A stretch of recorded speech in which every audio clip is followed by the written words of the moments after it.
Candidates. Our next issue, and again 60 seconds, we'll start with George on this one.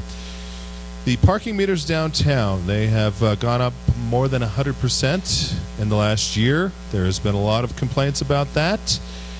Is that a good idea? Is it a bad idea? Take it away. 60 seconds. Hey, here's what I've said. I'm a social worker. I'm always going to shoot straight. Free parking, no meters. Now, what will be interesting for you to know is that a consensus of over 200 downtown businesses have produced their own survey, which is valid. It's a large enough sample. I'm also a stats guy because of the School of Social Work. So it's a valid survey. They want increased parking, 4 hours, 50 cents an hour, then you're taking it. So what do? I'm still for free parking. But as a counselor, I've got to listen to the business people down there. It's just kind of like the discussion I was having with Norman. You know, he wants one-way pairs. I want free parking. Oscar's depending on those revenues, but I can't seem to find those revenues in the budget. So that makes me wonder just a little bit about that budget. But 60 seconds. Being said, I'm opposed to the meters. But I've got to listen to the business owners who work. Jaren, your floor, 60 seconds. Parking meters. Well, first of all, I'd like to thank Jay Moore of Moby Dickens for organizing that parking meeting last week with the other Taos Plaza merchants. What's interesting is that out of that meeting, town officials came and they listened to the constituents and they agreed right then and there that, the maximum time limit could be increased from 2 to 4 hours. And in addition to that, I mean, the town is going to revisit the idea of $1 an hour parking, and I think it's a good idea to go back at least to, at the most to 50 cents an hour. To say that we want to have free parking ignores the fact that, the parking lots need to be maintained. We can't have potholes in the middle of our parking lots because then, where are the tourists and the locals going to park? Let's be honest about that. Now, as an alternative, we should consider what some other cities have done, which is, a change for charity program where we let local nonprofits adopt parking meters and collect those revenues, to go to those organizations. So 10. I mean, imagine, collecting the money in front of the courthouse. Something to consider. Thank you. Councilor Brito. Meter was 50 cents an hour, unlimited hours with free lunch hour. It went to $1 an hour for 2 hours. When we got emails from various merchants, we, the mayor and council, we immediately listened. The mayor put together a task force. That's where these meetings came from. We met, the town manager was empowered. Just last week, the town manager changed the parking plan administratively to still $1 an hour, but 4-hour limit instead of 2-hour limits. Listening to the constituents. Two theories. Free parking, employees park and plug up the parking. The other end, if you're too pricey, you're not business friendly. So where do we find a good balance? Judy, 60 seconds. Yeah, a couple of years ago I went in front of the council and asked them if they would consider buying what's now Tuesday morning because the McCarthy's had it for sale. We need a long-term parking plan, and I also work at the kiosk in the summer, and the tourists aren't surprised at all. They expect meters. $1 an hour is something that it's a little much, but what we lose in the parking meters we have to make up somewhere else. I'm all for free parking if we can figure out someplace else to come up with the revenue, but $93,000 I believe is what Oscar said in what we're using to lease the parking lots all around the area, and we need to get some revenue back. We have to figure this all out, and I'm really grateful for the last 2 meetings that we've had with the merchants because their ideas are just wonderful. We don't want to lose a $20,000 sale because somebody has to go put their quarters back in the meter, and then they don't return. So it is an issue. It would be nice to have free parking. We've got to figure that one out together. Amy, 60 seconds. Thank you. I do believe in the parking meters. If you don't have the meters in place, then people will park there all day, every day, and you won't have any open spots in front of your shops. I do think that they should be taken back down to the 50 cents an hour. When we have tourists who come here to Taos, they're fumbling for quarters always, and they always have. They walk into all the shops, still today, and they ask for quarters. It's really nice. It was pointed out to me that we have the Monet's cooking shop that has listed on there a big sign saying quarters here. And also Red Cap Melissa has a big sign that says, you know, quarters are available here. So we need to go ahead and feed those meters, you know, and be able to offer services to everybody that is using the meters, and let's keep those spaces rolling. Thank you. Pavel, 60 seconds. I don't like parking meters. They're ugly, and there was a plan under the administration of Mayor Peralta, which unfortunately tanked, and that was to negotiate with the McCarthys to build a parking structure near the plaza. I have been advocating with 3 generations of our town of Taos government to take traffic completely out of the plaza and make it pedestrian, just like John Dunn.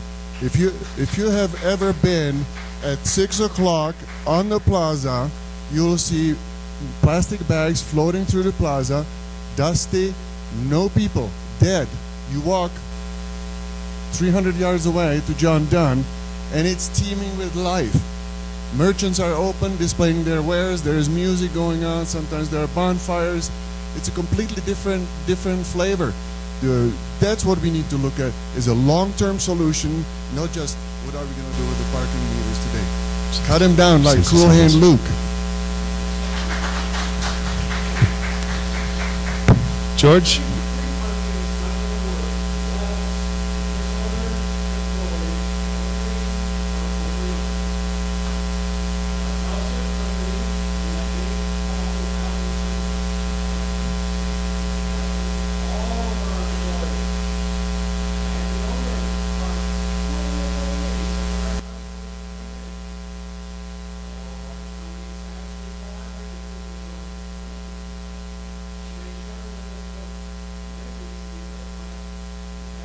Thirty seconds.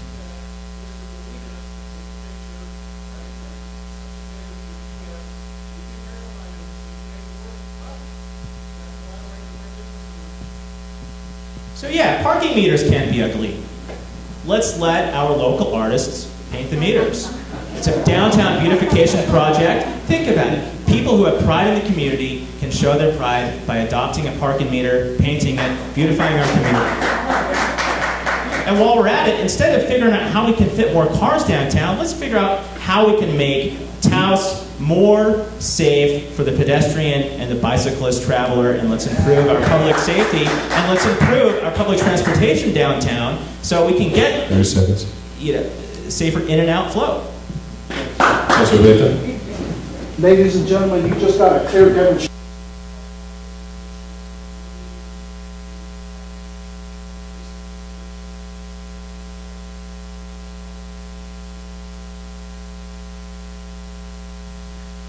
And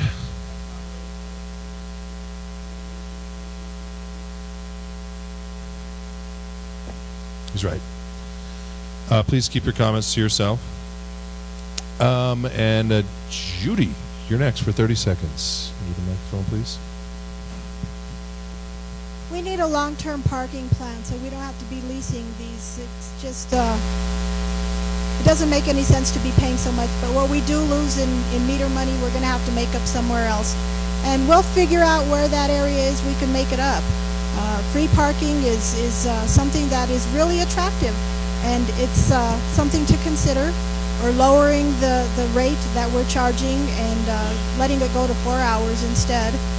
It'll be a win-win situation for everybody in that way, because Taos is a business and it needs the revenue. But going down is a good solution. Amy, 30 seconds. Thank you. As of this evening, Oscar, the town manager, was speaking to, I believe it was Mr. Aveta and I, right before the meeting, and the meters have already gone to 4 hours. The meters are currently all at 4 hours.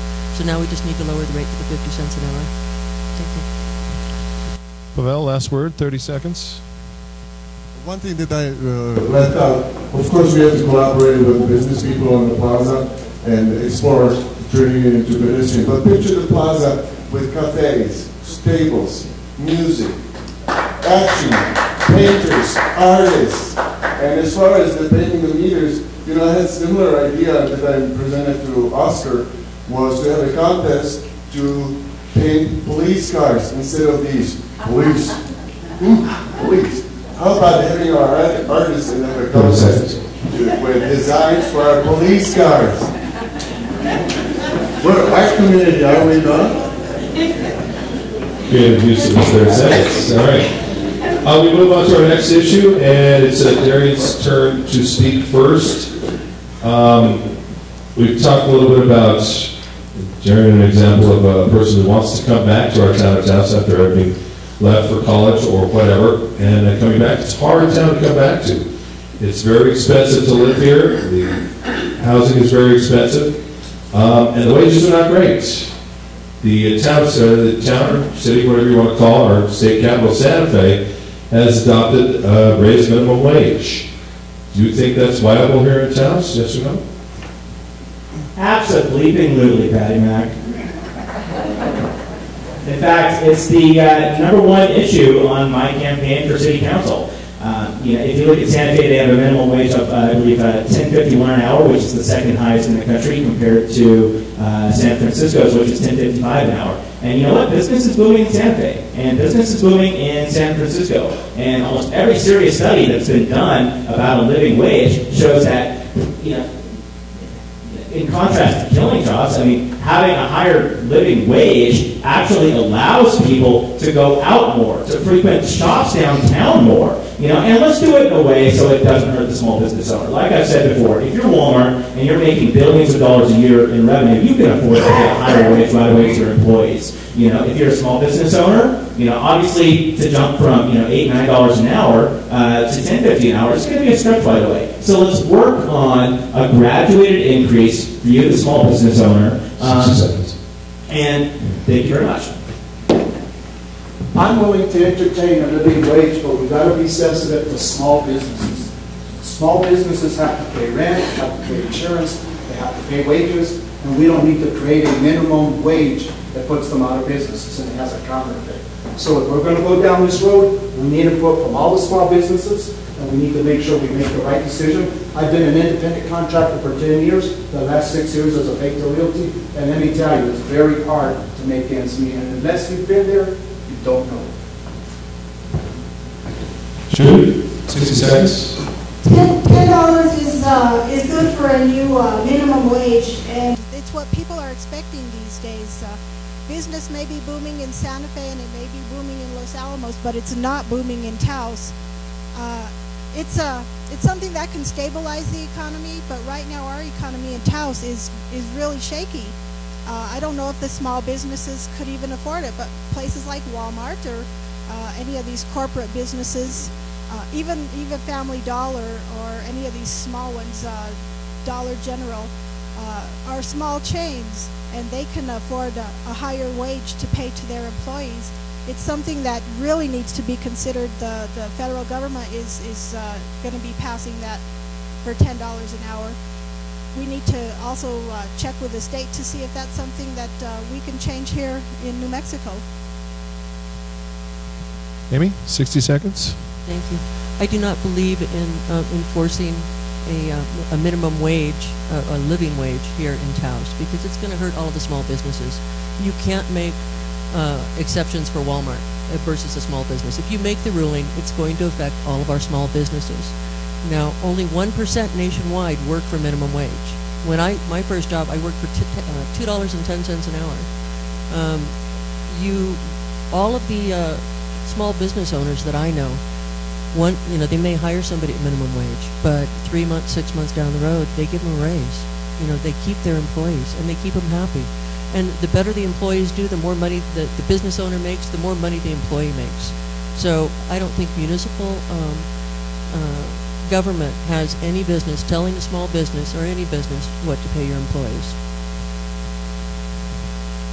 Well, when I came to this country, I worked for $1.25 as a dishwasher. Didn't speak English, I guess that's why. But I think the living wage issue does need to be explored. And the way I would go about it is by forming a citizens board with business people, discuss it, and come up with a viable, sensible formula to come up with a living wage, appropriate living wage. I have never paid anybody in the last, I don't know, 5-7 years less than $10. Even hiring a handyman. Can you get a handyman for 9, 8, 7, 6?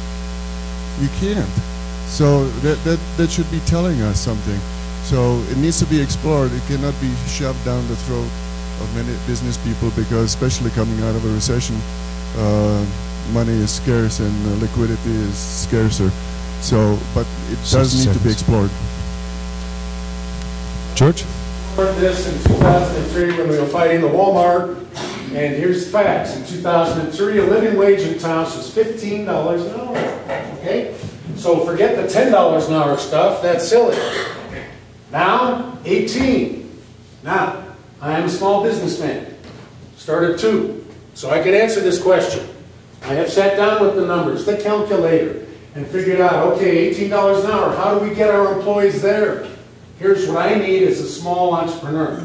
A stepped approach, steady plan, a local government that is conserving its dollars and spending it wisely, not sending millions off on ill-begotten command centers and crazy annexation suits. I want to see my government working for me too. I want to see them fixing the streets. That's going to help my business.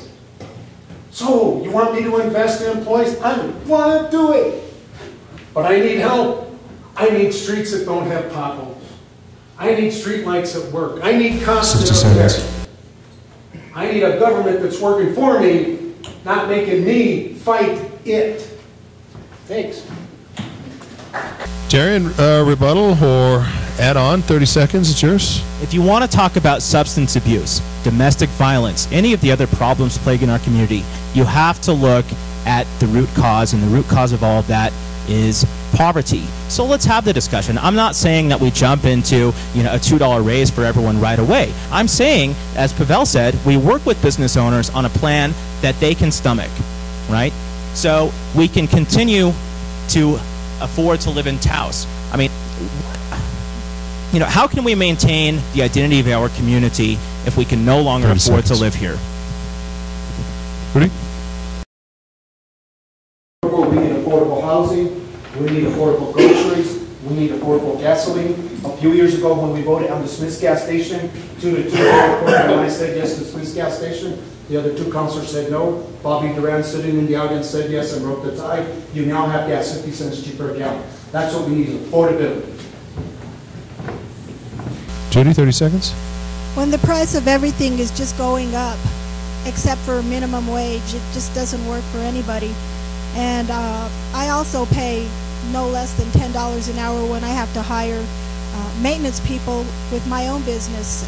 Living wage is something that should be considered. It should be changed at a state level, make it go all across the board for everybody, not just certain communities. It's something that really needs to be considered. Amy. Everybody has to start somewhere. They can start at minimum wage, and then as they gain skills, they can go up the ladder wage-wise. All the small businesses that I know pay very well. They pay at least $10 an hour. So I don't know of anybody actually that's making minimum wage. And I hope that they gain the skills to get off minimum wage.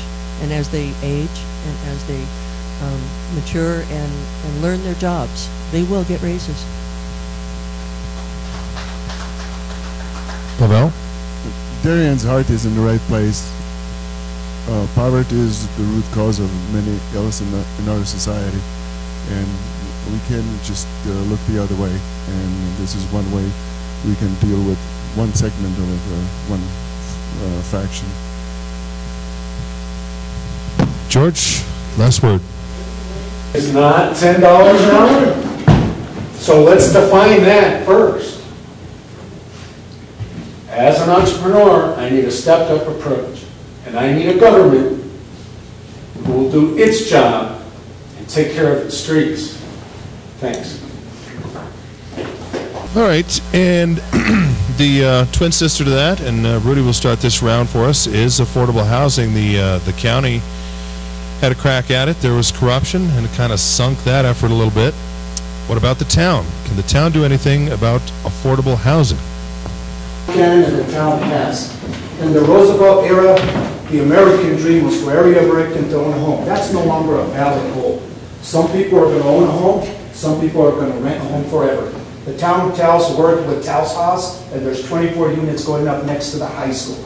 24 single-family type dwellings. People are already lined up to move into it. I have 2 single mom nieces that are moving in there. Your rent is based on your income. The old hospital, we're looking at doing some artist housing in the old hospital.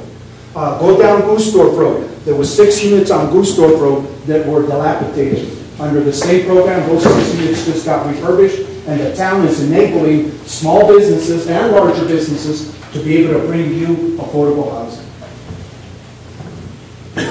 Judy, 60 seconds. Taos isn't the richest community, and affordable housing is something that really, really needs to be looked into. There is one that's been worked on for artists to have affordable housing. We need it for everybody. There's Chamisa Mesa, Chamisa, I'm sorry, the one that's right behind the youth and family. There's too many Chamisas in Taos. Everybody does need affordable housing, and it's something that the town needs to work on diligently. We need to find the funding and find the areas where we're going to be putting that in. Habitat Humanities, that's a wonderful organization, and I'm really grateful for them. We do need affordable housing. Amy Quintana, 60 seconds, affordable housing. Thank you. We do need lots more of affordable housing. Unless we want to see a lot more trailer parks, springing up throughout the town and the county, we need to get some more affordable housing units built. The 24 units look great from the street, from what I've seen. I haven't been through them, but that's only 24 units. We need to at least double that, triple that. We do have a lot of people out there who need a place to live that is affordable. There are a lot of people that qualify for it.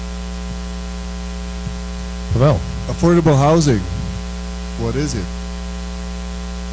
If I ask every one of you, I'll get that many varying opinions or answers. It's the most abused term, and I think affordable housing requires multifaceted approach. It starts with the governing entity. The town of Taos owns land, Calle del Medio.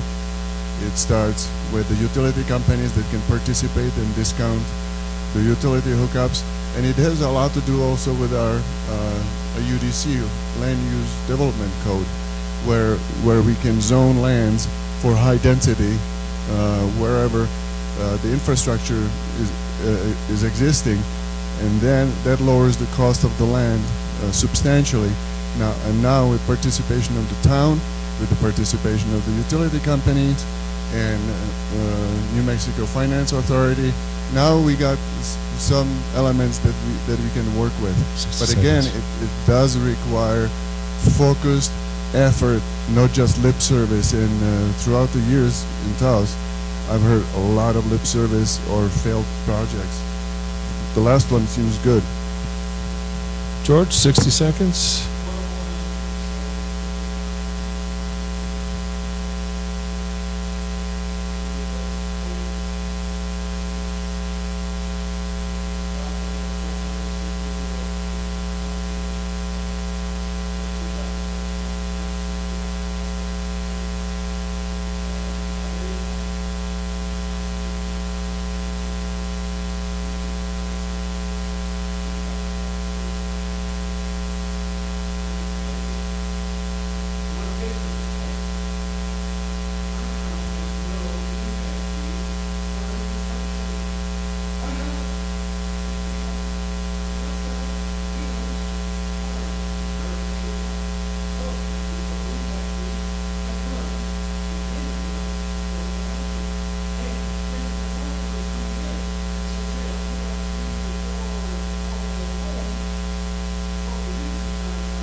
Sixty seconds.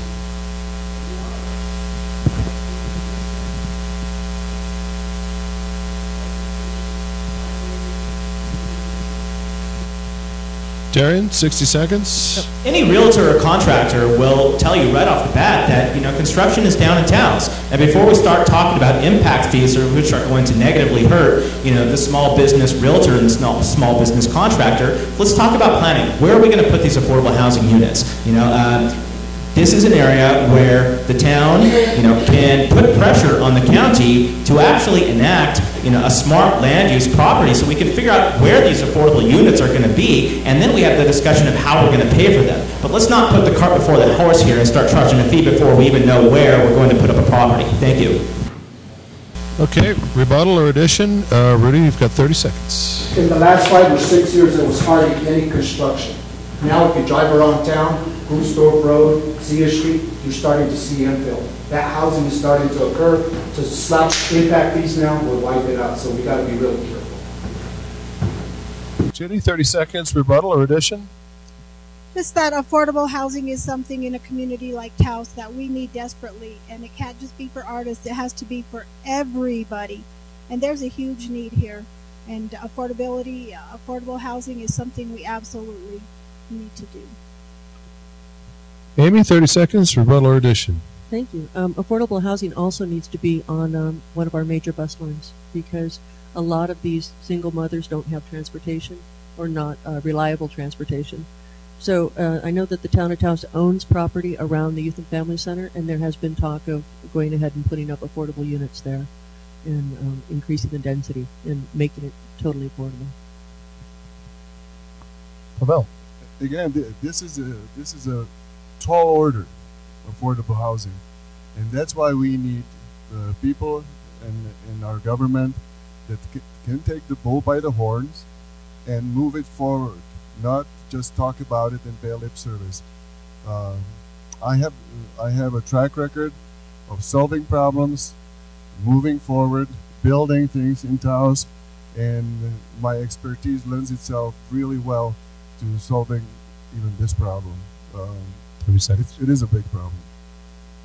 Or challenge. No, not problem, challenge. George, 30 seconds. We collaborate, we can solve that challenge. But really, Rudy and Darian, impact fees on $1 million homes, is this what our vecinos are telling us? Is that really going to impact the $1 million? Is that going to impact the big construction projects? Would that have impacted Applebee's? Thank you. And Darian, final words, 30 seconds. If people are making more money, then they have less of a need to rely on social welfare programs. So let's keep that in mind.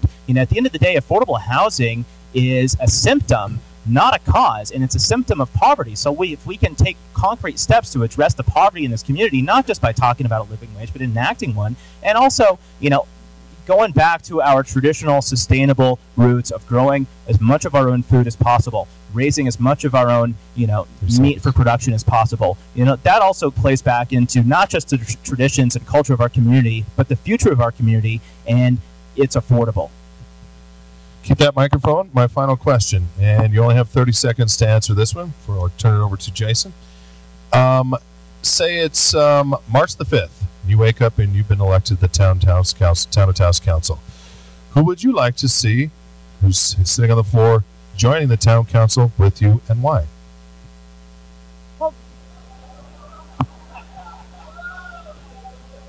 Well, you know what?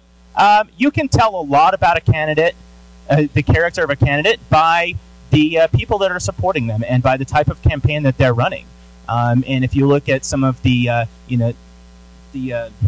filth that's come out of this current election, and you look at some of the people that are behind that filth, it's kind of alarming. To tell you the truth, I wouldn't.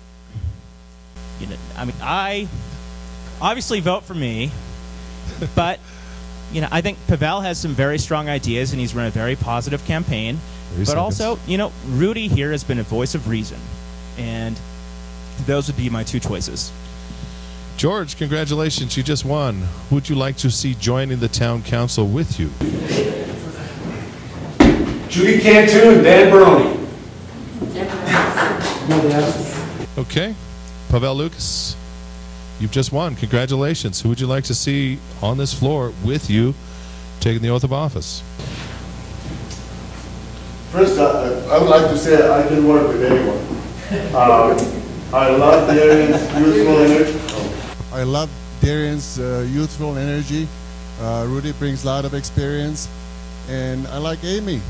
And there you have it. Okay.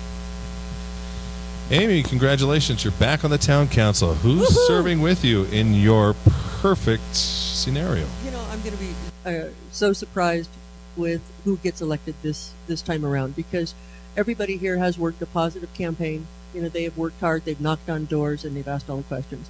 Darian is so young and youthful, and he has bright ideas. You know, we have Fritz, who is looking at a lot of the family issues. We have Pavel, who would be so much fun, and he would, you know, get those roads built and, you know, all of the potholes filled. You know, we have Judy, who has all of her different campaign issues that she has been going out. And then we have Rudy. I just want to commend everybody up here, because it takes a lot for anybody to even put themselves out there to run for office. Who would I want to see the next day? I would like to see Fritz. Fritz is very transparent, and he's very thorough, and he's very accountable. All right, last word, Rudy. Congratulations on your re-election. Who are you hoping to see with you? The question very direct. My two choices will be Pavel Lukes and Darian Fernandez. These two folks would enable you small business owners to succeed. Darian is smart, he's articulate, he's honest, he's got integrity, and he doesn't beat around the bush. He tells you how he sees it, and he doesn't play dirty politics like some of the other folks. On behalf of Kate House, thank you for letting me ask you these questions. Y'all did a great job.